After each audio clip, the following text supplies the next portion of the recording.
அந்த கார் சாலையில் மின்னல் வேகத்தில் வந்து கொண்டிருக்க எதிரில் வரும் வாகனங்களின் ஒளி மெதுவாக குறைந்து அந்த சாலையில் தற்போது அந்த கார் மட்டுமே வந்து கொண்டிருந்தது.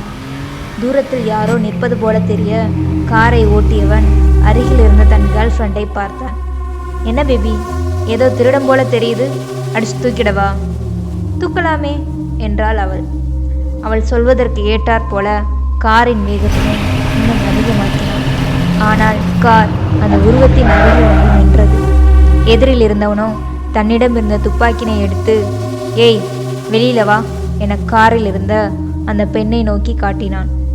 அவள் வெளியே வந்ததும் துப்பாக்கியினை காரை ஓட்டியவன் தலையில் வைத்துக்கொண்டு, காஸ்ட்லி கார்னா 2 பேர் தான் போக முடியும்ல, சாரிப்பா, அதான் உன் லவ்வரை நடு ரோட்டில் இறக்கி விட வேண்டியதா போச்சு. சரி காரை எடு என அவன் தலையில் துப்பாக்கியினை வைத்து அழுத்தினான். தீமன் ஆட்டம் தொடரும்.